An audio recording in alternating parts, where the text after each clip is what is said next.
हमारी संस्कृति, हमारे संस्कार सदा रहे हमारे साथ। भारत के महान ग्रंथों और काव्यों का संपूर्ण संकलन। सब्सक्राइब करें तिलक। कई तरीके की एलईडी लाइट्स आपके घर और ऑफिस के लिए। GR LED lights, make India bright.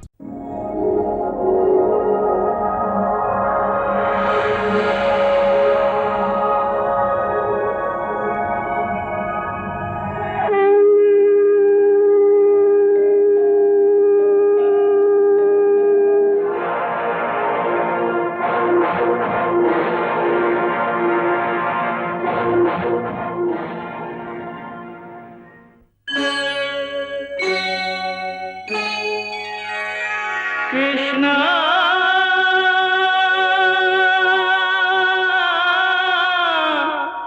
Krishna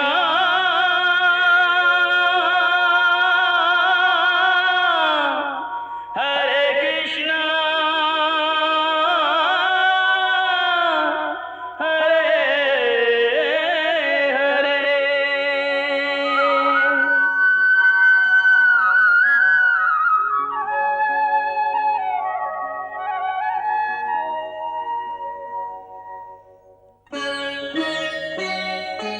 सच्चिदानन्दरूपाय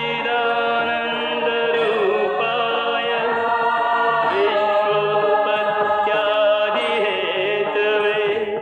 तापत्रयविनाशाय श्रीकृष्णाय वयं नमः।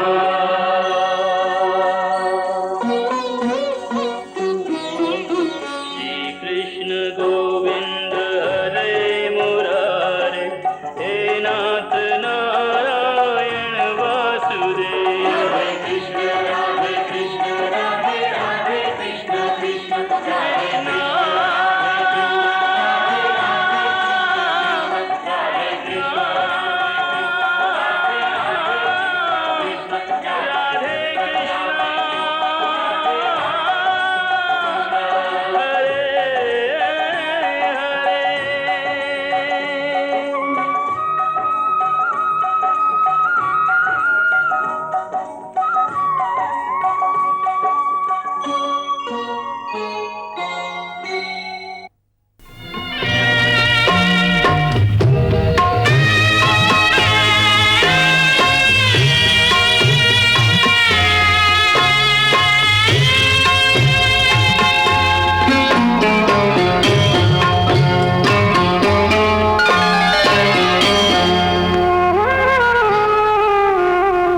मैया अब मोहे जाने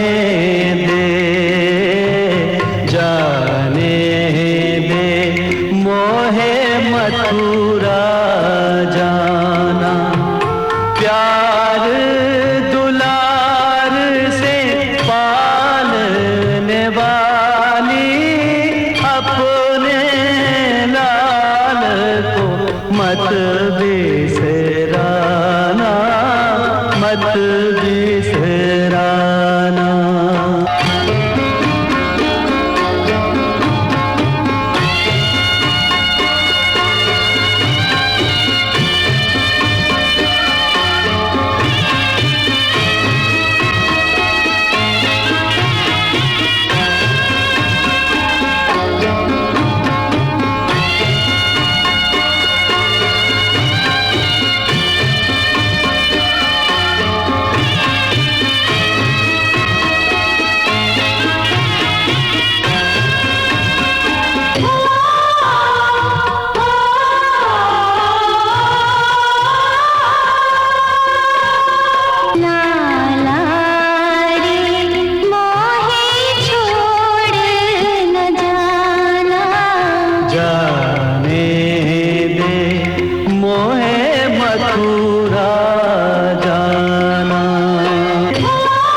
क्या हुआ? प्रभु, इन लोगों ने रास्ता रोका है। किन लोगों ने? हम लोगों ने।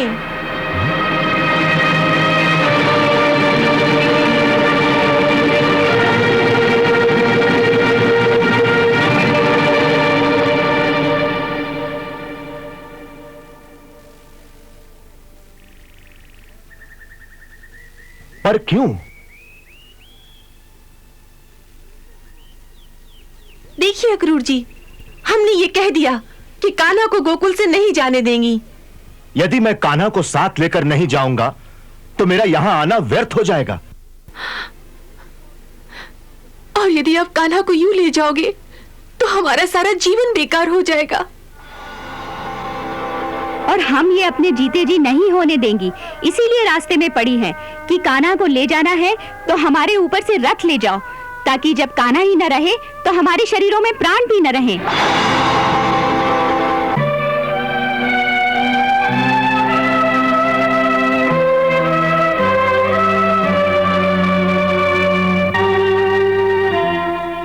क्योंकि ये मेरे माता पिता की आज्ञा है। एक दिन अपने माता पिता की आज्ञा से विवश होकर चले जाओगे, ये बात तब नहीं सोची थी जब मुरली बजाकर हमें अपने प्रेम के जाल में फंसा लिया था। यदि तुम ये समझती हो कि ये प्रेम का रिश्ता केवल मेरे यहाँ रहने से ही दृढ़ हो सकता है और मेरे चले जाने से ये प्रेम का रिश्ता टूट जाएगा, तो फिर तुमने प्रेम के रिश्ते को नहीं समझा है। इसका अर्थ तो यह है कि तुम लोगों ने कभी मुझसे प्रेम किया ही नहीं। क्या कहा? हमने प्रेम नहीं किया? हमने प्रेम नहीं किया तो ये आंसू, ये दुख, ये पीड़ा किस बात की है?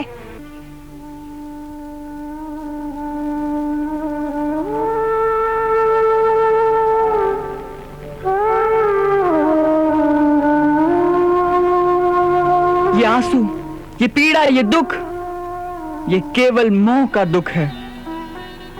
ये इस प्रकार रास्ते में लेटना, ये विलाप करना, ये प्रेम की निशानी नहीं, केवल मोह का प्रदर्शन है।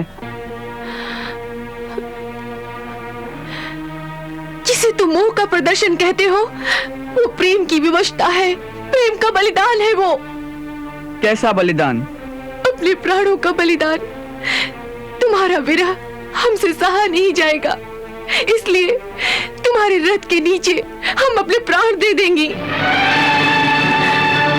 जाना है तो चला दो ये रथ हमारे शरीरों पर। मुझे मेरे कर्तव्य के पथ पर जाने से रोककर यदि तुम समझती हो कि इसी में तुम्हारे प्रेम की जीत है,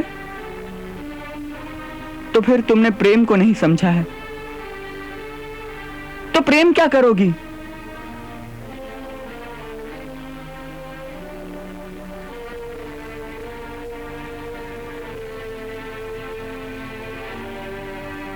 उठो, उठो,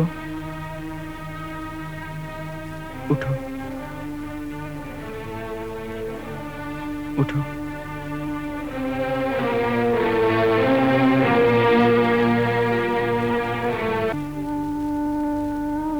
याद रखो, प्रेम कभी कर्तव्य के पथ का रोड़ा नहीं होता। जो सच्चा प्रेम होता है वो कर्तव्य के पथ पर जा रहे अपने प्रेमी का बहुत बड़ा संबल होता है, उसका सहारा होता है। वो उसे बल देता है, शक्ति देता है। उसके सामने यूं अश्रों की नदी नहीं बहाता वो। मैं तो यही समझता था कि जो निश्चल प्रेम मुझे तुम लोगों से मिला है, उसके सहारे मैं अपना बाकी सारा जीवन व्यतीत कर लूंगा। मैं तुम लोगों के उस अगाध प्रेम को अपने हृदय की गहराइयों में छिपा कर ले जा रहा था कि राजनीति और राजमहलों के उस मिथ्या वातावरण में स्वार्थ, झूठ, लोभ और हिंसा से भरे उन लोगों के बीच रहते रहते जब कभी मेरा मन घबराएगा तो मैं अपने हृदय में झांक कर तुम्हारे निश्चल और निस्वार्थ प्रेम की झांकी को देखकर अपने मन को शीतल कर लिया करूंगा,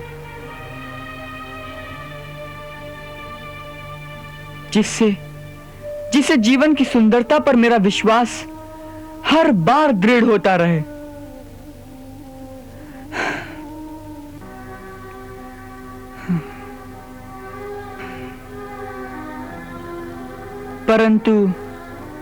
परंतु अब तो ये लगता है कि मैंने गलत समझा था। उनसे प्रेम की आशा की थी मैंने, जो प्रेम का अर्थ भी नहीं जानती।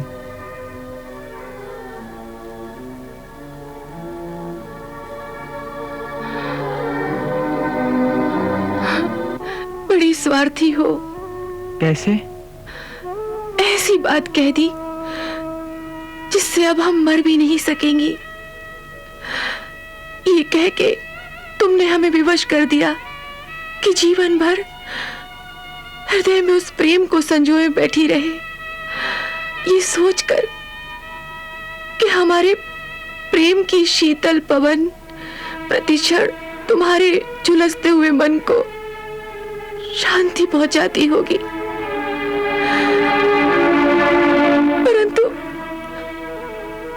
परंतु हमारे मन को तो इतना आश्वासन तक नहीं दिया कि हमारे भाग्य में फिर कभी तुम्हारे चरणों की शीतल छाया मिलेगी। यह सारा जीवन शून्य की सीमा पर बैठा रहेगा।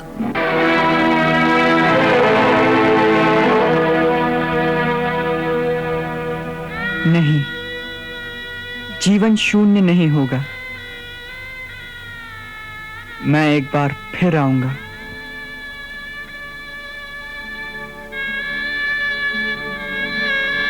बस इसी वचन के सहारे जी लेंगी हम।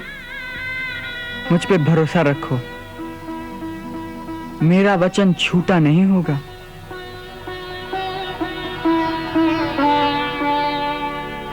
अच्छा,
ये सब कौन है अक्रूर जी? ये अपने ही साथी हैं, सुरक्षा के लिए अपने साथ आए हैं। सुरक्षा? किससे? कंस के सैनिकों से। उसकी नीयत में खोट है। हो सकता है कि उसने ऐसी योजना बनाई हो कि मथुरा पहुंचने से पहले ही उसके सैनिक रास्ते में घेर कर हमें मार डालें। इसीलिए हमने उससे भी बचने का प्रबंध कर रखा है। परंतु ये मुट्ठी भर लोग सेना का सामना कर सकेंगे? ये मुट्ठी भर नहीं है। हमने एक आत्म बलिदानी दस्ता तैयार किया है, जिसे ऐसी बहुत सी टुकड़ियों में बांट दिया गया है। एक टुकड़ी हमारे साथ है, एक टुकड़ी आगे यमुना घाट पर पहरा दे रही है, जहां से हमें नदी पार करनी है। ऐसी एक टुकड़ी नदी के पार दूसरे किनारे अपने साथ साथ आगे चल रही है। वो देखिए। हाँ?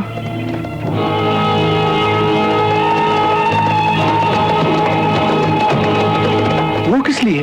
ताकि यदि हम पर कहीं रास्ते में ही हमला हो जाए तो हम वहीं से आप दोनों को नदी पार भेज देंगे और वो लोग वहां आपकी सहायता के लिए उपस्थित होंगे। नदी पार क्या तैर के करेंगे? फिर तो हम अभी से कपड़े उतार कर लंगोट बांध लें। नहीं नहीं नहीं, उसकी आवश्यकता नहीं है। रास्ते में जगह जगह एक एक नाव छुपा कर रखी हुई है। वो देखिए।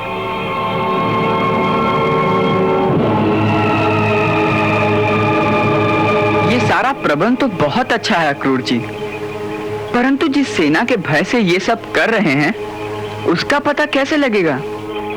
उसके लिए हमारे साथी इन पहाड़ियों के ऊपर निरंतर पहरा दे रहे हैं। वो देखिए।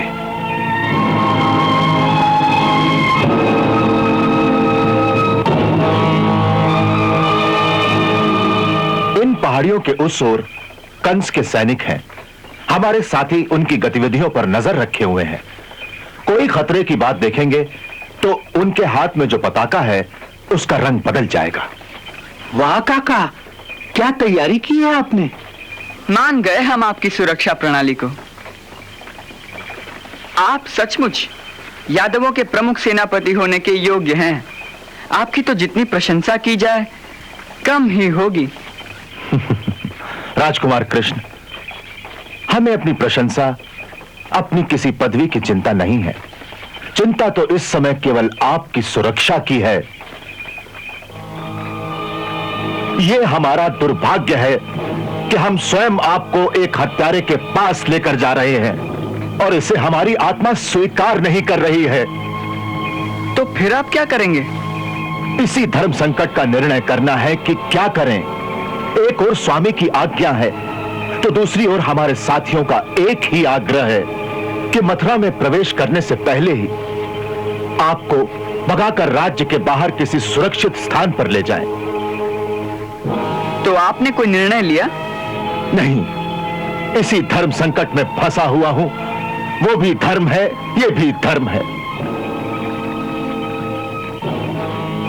आप निर्णय नहीं कर सकते अक्रूर जी, परंतु मैं निर्णय कर चुका हूं। क्या?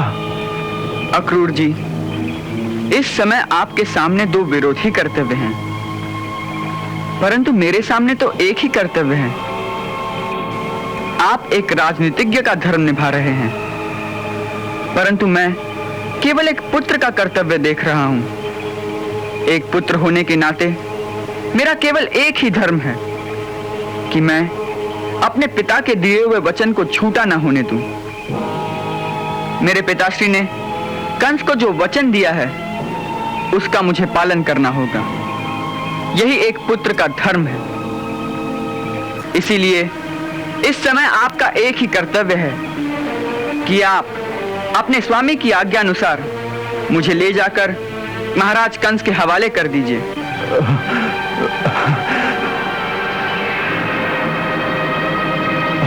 ये भाग्य की कैसी विडंबना है प्रभु। अच्छी बात है, यदि भाग्य में हजारों यादव वीरों का रक्तपात लिखा है तो ऐसा ही सही। हजारों यादव वीरों का रक्तपात? क्यों? तो आप क्या समझते हैं आपको कंस के हवाले करके हम चुपचाप खड़े अपने राजकुमार की हत्या का तमाशा देखते रहेंगे? नहीं राजकुमार, नहीं। एक बार आपको उसके सामने खड़ा कर दूं, बस इतने में ही हमारे स्वामी का वचन पूरा हो जाता है। तत्पश्चात उसकी तलवार निकलने से पहले ही हमारे छुपे हुए यादव वीरों की तलवारें बिजली की तरह एक साथ लपक पड़ेंगी। फिर जो घमासान युद्ध होगा उसमें केवल लाशें ही लाशें होंगी। परंतु हमारे यादव वीर अपनी लाशों के ऊपर से आप दोनों को बचाकर निकाल ले जाएंगे, इसका मुझे पूर्ण विश्वास है और आप भी इसका विश्वास कीजिए।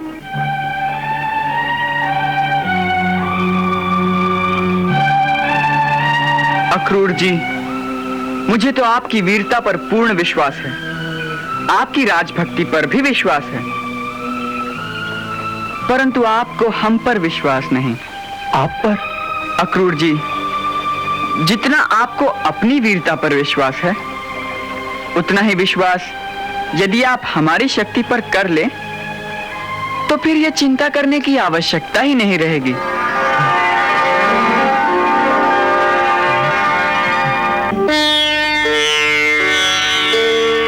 राजकुमार कृष्ण, यही बात मुझे महामुनि गर्ग ने भी एक बार कही थी, परंतु हम कर्मयोगी हैं, अंधविश्वासी नहीं।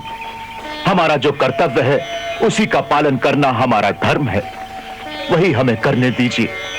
इसी में हमारी सहायता कीजिए प्रभु, सहायता कीजिए। बड़ी सुंदर बात कही आपने अक्रूर जी। अच्छा, आप वही कीजिए जिसे आपकी आत्मा स्वीकार करे। हम वचन देते हैं कि आप जो कहेंगे हम वही करेंगे। नहीं नहीं नहीं, आप हमारे स्वामी हैं, ये क्या कह रहे हैं आप? अपने कर्मयोगी काका को प्रणाम कर रहा हूं अक्रूर जी।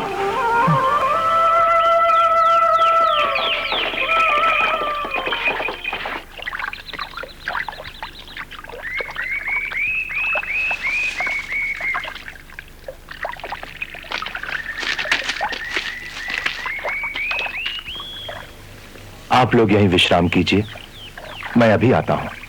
अच्छा काका।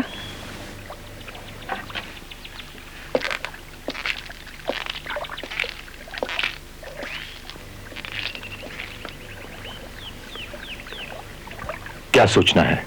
हमारी चौथी टुकड़ी के घुड़सवार अभी यमुना पार की चौकी पर नहीं पहुंचे। पहुंच चुके होंगे, केवल प्रकट नहीं हुए। अर्थात ये कि हमारी यही आज्ञा थी, वहां पहुंचकर कहीं छुपे रहें और तभी प्रकट हों जब नदी के दोनों किनारों पर बाकी सारे प्रबंध योजना अनुसार ठीक हों और हम उसका इशारा करें। उसके लिए हमें यमुना जी में स्नान करना पड़ेगा, वही हमारा गुप्त संकेत है। अर्थात ये कि जब तक हम 3 बार डुबकी लगाएंगे तब तक वो प्रकट नहीं होंगे। केवल जब हम चौथी बार डुबकी लगाएंगे वही हमारा गुप्त संकेत होगा कि कार्यवाही का समय आ गया है। वाह, बड़ी सुंदर चाल है आपकी काका। यह रणनीति है राजकुमार, आप नहीं समझोगे। जी, इसे तो आप ही अच्छी तरह समझते हैं। सारथी, हमारे स्नान करने के कपड़े ले आओ।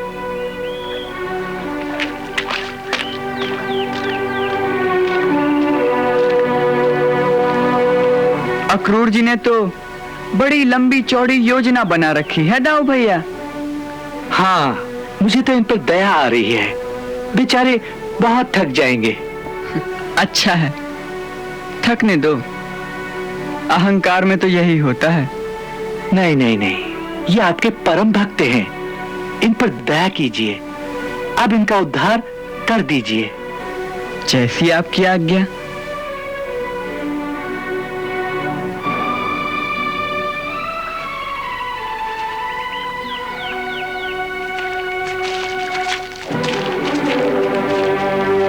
आप लोग यहीं रुकिए, मैं गुप्त संकेत देकर आता हूं। जी।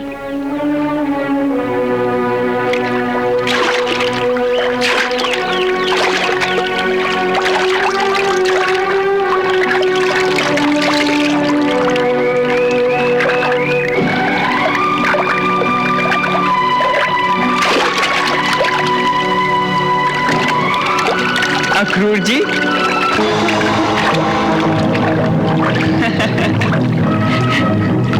आप यहाँ क्या कर रहे हैं? बोलिए ना, क्या कर रहे हो?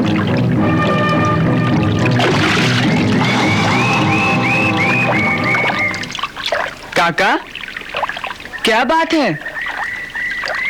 क्या देख रहे हो? कुछ नहीं। काका, आपने हमारी बात का उत्तर नहीं दिया। आप इस स्थान पर क्या करने आए हो? बोलिए ना काका, कुछ तो उत्तर दीजिए।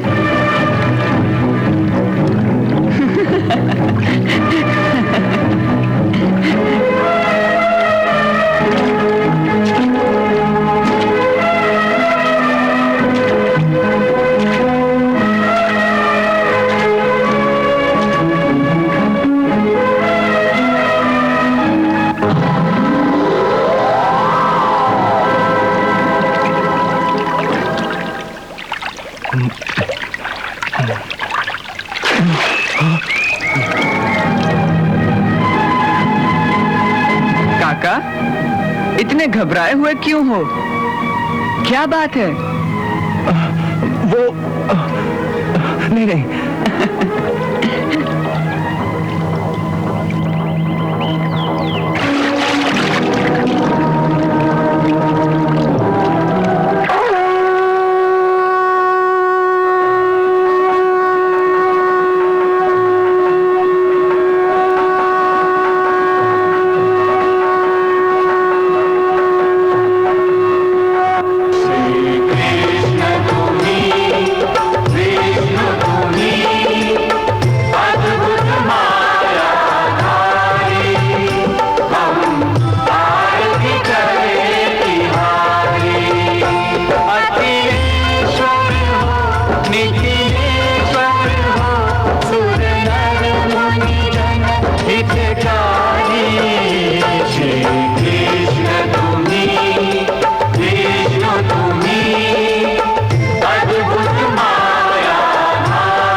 चतुर्भुज चतुर्युगों ने तुमसे ही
जगते सावरं जंगमं कृष्णं सर्वं कृष्णमयं जगत् आकाशात् पतितं तोयं यथा गच्छति सागरं सर्वदेव नमस्कारः केवलं मुरलीधरश्री।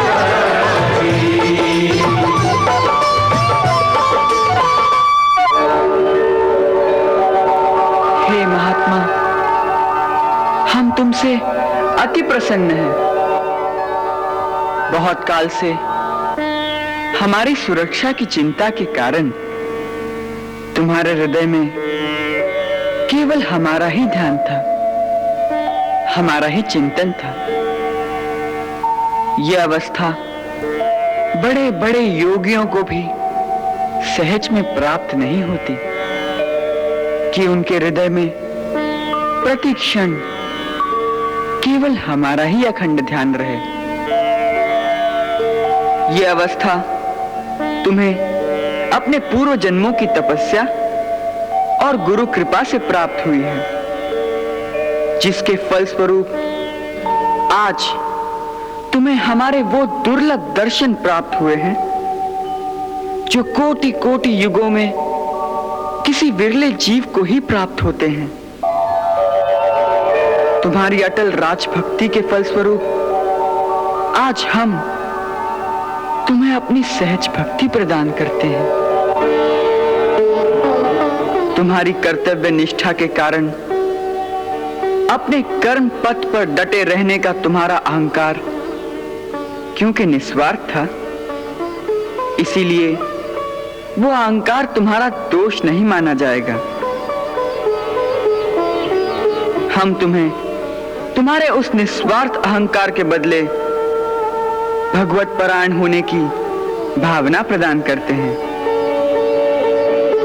आज महामुनि गर्ग का वचन सार्थक हो गया। आज से तुम्हारा मन सदा के लिए केवल हमारे चरण कमलों का ही अनुरागी रहेगा।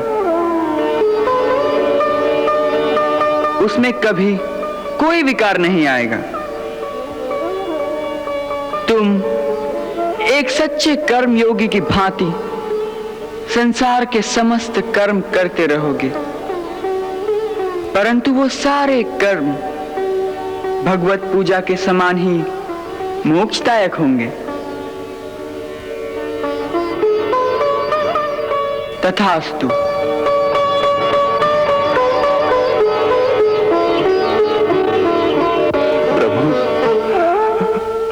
आपकी असीम कृपा से आज मैं कृत्य हो गया प्रभु, कृत्य हो गया।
स्वामी, आप चौथी डुबकी लगाना भूल गए। अब चौथी डुबकी की आवश्यकता नहीं रही। परंतु कुछ नहीं, सारे काम ठीक हो गए सारे काम। सुनो, सब साथियों से कह दो कि अब चिंता करने की कोई बात नहीं। जो सबकी रक्षा करता है, उसकी रक्षा के लिए हमें चिंता करने की आवश्यकता नहीं। प्रभु, हमें चिंता नहीं करनी चाहिए, हमें चिंता नहीं करनी चाहिए।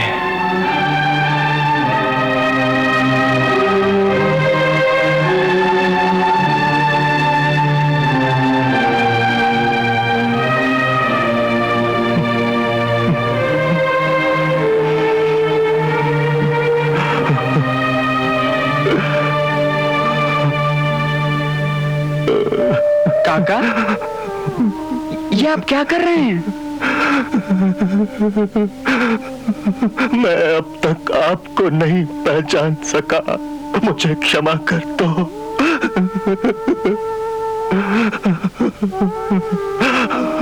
मुझे क्षमा कर दो। उठिए क्रूर जी, मुझे क्षमा कर दो। उठिए क्रूर जी, उठिए उठिए।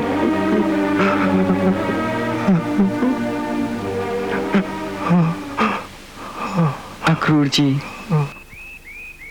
हम तो केवल आपकी चिंता दूर कर रहे थे।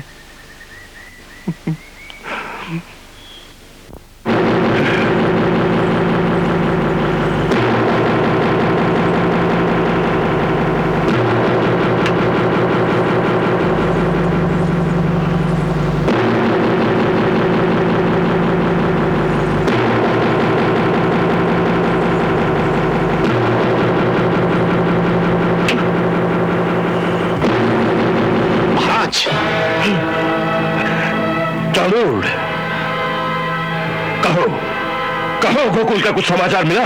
बधाई हो महाराज, बधाई हो, हमारी चाल सफल हो गई। हाँ? अभी अभी गुप्तचर ने आकर यह सूचना दी है कि आज प्रातः ही कृष्ण को साथ लेकर अक्रूर वहां से चल पड़े। सुंदर, अति सुंदर। देखो, मार्ग में ध्यान रखना, कहीं मार्ग में ही इधर उधर ना हो जाए। अक्रूर पर भरोसा नहीं किया जा सकता। आपका संदेह ठीक है महाराज। ऐसा भी समाचार है कि अक्रूर के घुड़सवारों का एक दस्ता रथ के पीछे पीछे आ रहा है। परंतु चिंता की कोई बात नहीं, हमारी सेना की एक छोटी सी टुकड़ी जंगल में छिपे छिपे उन्हें चारों ओर से घेरे में लेकर साथ साथ चल रही है। अब मथुरा आने के सिवा उनके पास दूसरा कोई रास्ता नहीं रहा। यहां तक कि हमने गोकुल वापस जाने का रास्ता भी पीछे से बंद कर दिया है। उत्तम, अति उत्तम। कब तक आ जाएंगे?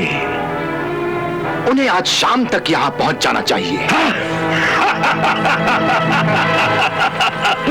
मछली जाल में आ गई चाणूर, मछली जाल में आ गई। नगर में घुसते ही उसकी जीवन लीला समाप्त कर दी जाए। क्षमा करें महाराज, ऐसा करना बुद्धिमानी नहीं होगी। क्यों? उसके कई कारण हैं। क्या कारण हो सकता है? पहला तो ये कि सारे नगर में ये सूचना फैल चुकी है कि अक्रूर के साथ कृष्ण मथुरा आ रहे हैं उत्सव देखने के लिए। यहां जो ग्वाले दूध बेचने के लिए आते हैं, उन्होंने ये समाचार चारों तरफ फैलाया है। और ना जाने कैसे लोगों को इस बात की भी सूचना मिल गई है कि कृष्ण नंद का पुत्र नहीं है, बल्कि देवकी का 8वां पुत्र है। बस इस समाचार के मिलते ही जनता में जैसे फिर से एक नया जोश पैदा हो गया है। जोश? कैसा जोश? वही पुरानी बात कि यदि यह देवकी का 8वां पुत्र है तो यही तारनहार है जिसकी उन्हें वर्षों से प्रतीक्षा थी। हाँ, फिर वही तारनहार, तारनहार, तारनहार। जो तारनहार का नाम ले, क्या उसकी जीवा नहीं काट सकते तुम? काट सकता हूं, उन सब की जीवा काट सकता हूं मैं। परंतु महाराज, आप ये मत भूलिए कि इस समय आपके निमंत्रण पर दूसरे कई प्रदेशों के राजा और सरदार यहां आए हुए हैं। उनके अतिरिक्त बाहर के राज्यों से हजारों लोग यहां का उत्सव देखने के लिए मथुरा के बाजारों में घूम रहे हैं। उनके यहां रहते, उनकी आंखों के सामने हम मथुरा वासियों का कैसे दमन करेंगे? चारों ओर एक ऐसा भयानक उपद्रव फैल सकता है कि फिर उसे संभालना असंभव हो जाएगा। फिर हम अपने शत्रु को कैसे मार सकेंगे चाणूर? कैसे मार सकेंगे? महाराज, जरा धीरज से काम लीजिए। ये उतावली का नहीं, धैर्य का समय है, धैर्य का। तनिक सोचिए, आपका परम शत्रु इस समय स्वयं चलकर आपके जाल में फंसने के लिए आ रहा है। उसे शांति से अंदर आने दीजिए। उसके आते ही मथुरावासी चारों ओर से उसके दर्शनों के लिए उमड़ पड़ेंगे। उन्हें खुश होने दीजिए, उन सबको उसकी जय जयकार करने दीजिए। हाँ, जनता उसकी जय जयकार करेगी और हम हाथ पर हाथ धरे चुपचाप ये तमाशा देखते रहेंगे। हाँ? नहीं महाराज, चुपचाप तमाशा मत देखिए, बल्कि आपकी ओर से भी आपके मंत्री उसका एक राजकुमार की भांति ही स्वागत करें। उसे आज की रात एक सुंदर अतिथि गृह में ठहराया जाए। जनता का जोश घड़ी भर का होता है। उसका इस प्रकार स्वागत सत्कार होता हुआ देखकर मथुरावासी शांत हो जाएंगे और चुपचाप अपने अपने घरों में जाकर सो जाएंगे। हाँ, फिर तो कई तरीके हैं महाराज।